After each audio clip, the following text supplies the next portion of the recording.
sobre economia comportamental e como estudar esse assunto. Aqui no Brasil ainda tem muitos poucos cursos que abordam esse tema, então eu vou contar como que foi a minha trajetória para estudar isso.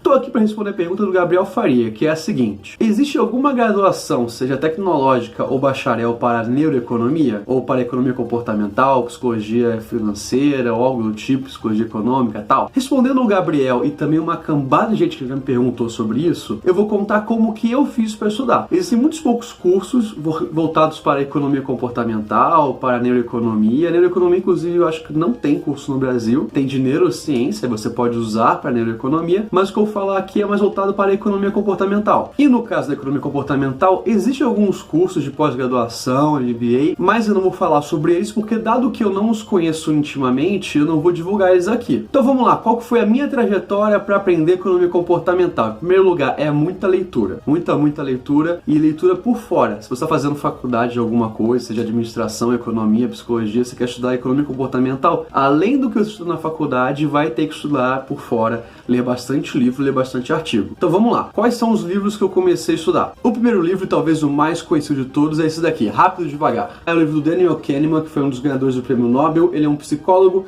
Ele escreveu, na verdade, praticamente junto com outro cara chamado Amos Tversky, só que ele já faleceu, então não teve tanto nome quanto o Daniel Kahneman. Estou vendo aqui, é um livrinho meio grosso, mas super vale a pena. Ele escreve de uma maneira bem didática, bem simples de ler, é bem tranquilo. Mesmo que você não seja graduando em economia, dá pra você ler e entender tudo. Só que ele usa alguns termos de economia, mas ele explica, então não tem problema. Então esse aqui vai ser o primeiro livro que eu recomendo para você começar a sua leitura. E é muito bom porque ele explica bem direitinho, é crítica da economia comportamental para a economia normal, que ela critica que os humanos são tratados como se fossem robôs. É isso, gente. E vai te dar seus primeiros conceitos de economia comportamental, beleza? Depois do Rápido e Devagar, o que eu sugiro você ler é esse daqui, ó. Previsivelmente Irracional, de um outro cara chamado Dan Ariely. Esse daqui é um livrinho bem mais fino e ele é super divertido de ler. Esse aqui é de um cara super carismático que faz muitos experimentos interessantes que desafiam a racionalidade do ser humano. E ele acaba sempre batendo na tecla que o estudo da economia acaba não estudando o que um ser humano realmente é. E depois do Previsivelmente Racional, eu te convido a ler o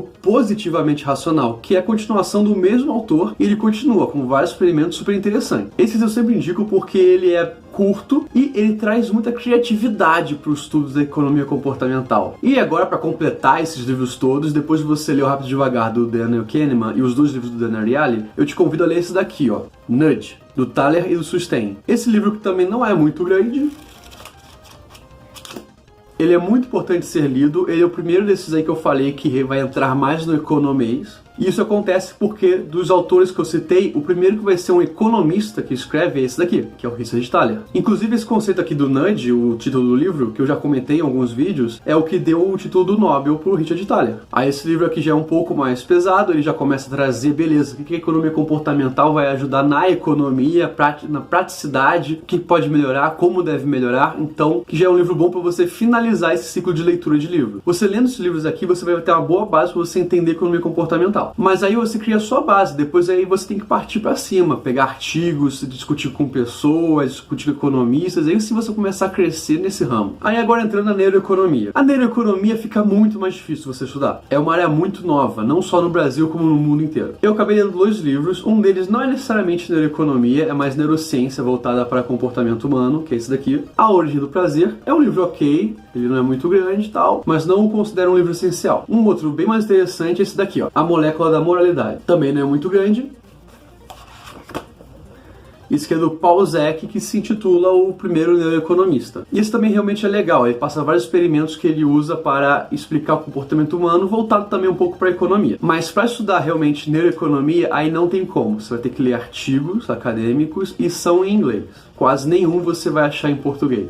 Nenhum bom, pelo menos. Nunca falei que seria fácil. E no meu caso, para me ajudar na minha formação em neuroeconomia, eu estou fazendo uma pós-graduação em neurociência. Mas aí todo o esforço de trazer isso para o estudo da economia está vindo de mim. Bem, espero que tenha ajudado o Gabriel Faria e todo mundo que tem interesse em estudar economia comportamental e neuroeconomia. É uma área maravilhosa de ser estudada, é uma área apaixonante. A forma de estudo dela é uma desvantagem, porque pouca gente fala sobre o assunto, temos poucos lugares para pesquisar, então isso acaba dificultando a gente a conseguir entrar na área. Mas se você persistir e gostar muito da área, você vai ver que justamente por ter pouca gente que sabe falar sobre esse assunto, acaba gerando muita oportunidade para você. Então fica meu convite aí, nós precisamos de mais pessoas nessa área aqui no Brasil, mais pessoas que sejam apaixonadas pelo tema. Quem precisar falar comigo, tá aí sempre nos comentários a abertura para vocês, meus contatos também. E é isso, para continuar ouvindo aqui, se inscreve, curte, compartilha, comenta aí se você tem alguma dúvida sobre o assunto que eu vou responder aqui. E muito obrigado, galera. Falou!